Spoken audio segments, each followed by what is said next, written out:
Hello, it's April from April's Home, and today I thought I would share with you another cookie recipe. This is also another very requested family favorite cookie. I've been making this for the last at least 5 years, maybe a little bit longer, and this is one, again, of my most requested cookie recipes by the kids. So this is a very easy cake mix based cookie. You will only need 4 ingredients. You'll need vegetable oil, cake mix, eggs, and Andy's Thin Mints here. I always make a double batch, so I'm going to use 2 cake mixes, 4 eggs, and 2 boxes of these Andy's Thin Mints. I might not use all of the 2 boxes, but I definitely will use more than one. So let's go ahead and get started with the very easy cookie dough. I'm going to start by emptying both boxes of cake mix into the mixing bowl. Okay, so we got our first one in, and now our second one. This is a great cookie recipe if you just want something nice and easy to make up. The flavor is wonderful. Okay, so we've got our cake mix there, and next I'm going to add the vegetable oil. And to 2 cake mixes, you'll add 1 cup of oil. Of course, this recipe could easily be cut in half. It's just 1 box of cake mix for ½ cup of oil and 2 eggs. Of course, I'm doubling it, so 2 cake mixes and a cup of oil. There we go. And then I have 4 eggs here. I'm going to go ahead and get these cracked into the dough. But first I'm going to crack them into the bowl here, just so I can avoid any shells going in the dough. Okay, we'll dump our 4 eggs in there, and then we'll use our electric mixer to blend it right up. And we'll just keep blending it until it's completely and thoroughly blended. And then I'm going to set that to the side and open up my Andy's Thin Mints.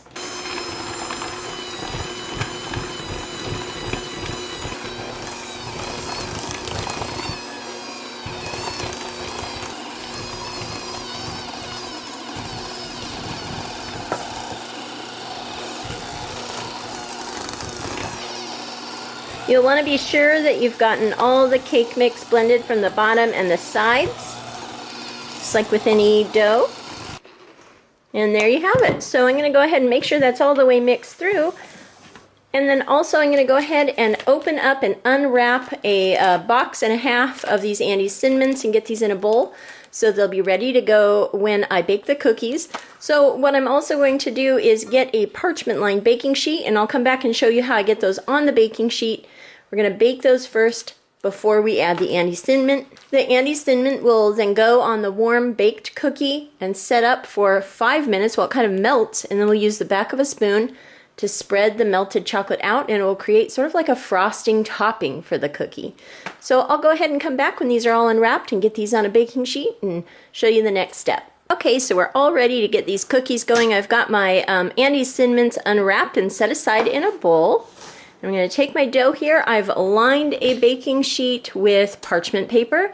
That is my absolute favorite way and recommended way to bake cookies, using parchment. You don't have to. You could use a little pan spray if you need to keep them from sticking, but this makes cleanup so easy, and the cookies just pop right off every time from the cookie tray. It's really nice.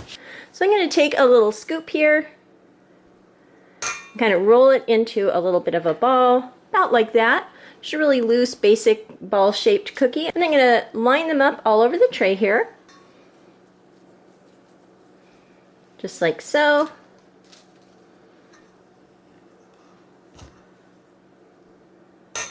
The dough is kind of sticky, but not too bad. I'll probably put 8 on each baking sheet here. I'm going to be working with 2 baking sheets, because when these come out of the oven, they have to sit for 5 minutes with the Andy's Thin Mint on them while the Thin Mint melts. So you'll want to go ahead and have a second tray going in the oven if you would like to make the process a little bit quicker. Typically when I'm baking, I do always use 2 baking sheets. It just makes the process so much nicer. Okay, so I'm just about to get the final 2 on this first sheet, and I have preheated my oven to 350 degrees Fahrenheit, and they'll bake for about 6 to 9 minutes. So not too long. You want them to still be kind of soft in the center. So here's our first sheet ready to go in the oven, again at 350 degrees. I'll check those at 6 minutes, and I'll show you what they look like when they come out so you know what you're looking for doneness, and I'll show you how I add the Andes Thin Mint at the end of that. So into the oven, and I'll be back to show you what they look like when they're out of the oven. Our first batch is just now out of the oven. You can see how they look, and now I'm going to take a Andes Thin Mint. I've got them right here by the oven, and I'm going to pop one on the top of each cookie here.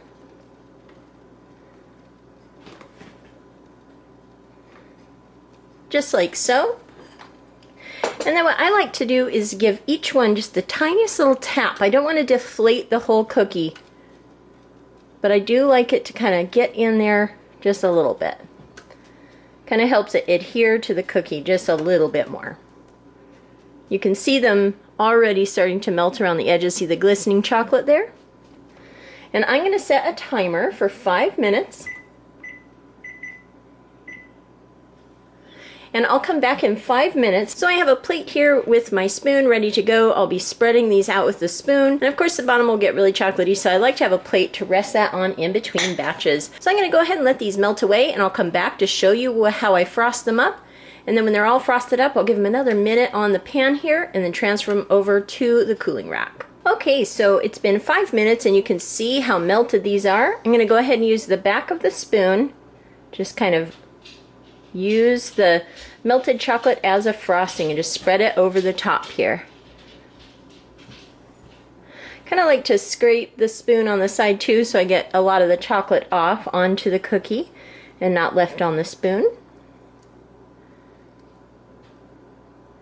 You can see this is really melted, so these do need a little bit of time to set up, and they will set up more as they sit on the cooling rack. So there they are, all spread out, ready to go.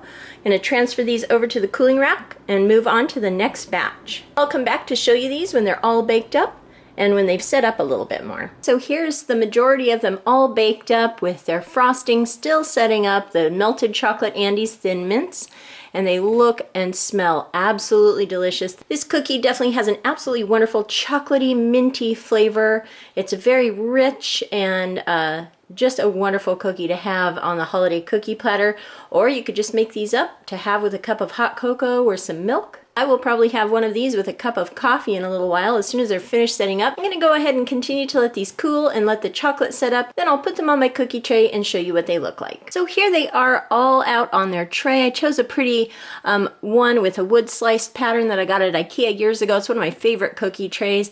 It looks kind of woodlandy with all these yummy chocolate cookies all over the tray. So this is what they look like, the Andes Thin Mint cookies. I hope you enjoyed checking out this very easy cookie recipe with me. I'm really excited to surprise the kids with these today. I know that they're gonna really love these. The house smells minty and chocolatey. I hope everyone has a great week. If you liked this video, give it a thumbs up. Hit subscribe for more videos from April's Home. Thank you so much for watching, and I'll talk to you later. Goodbye.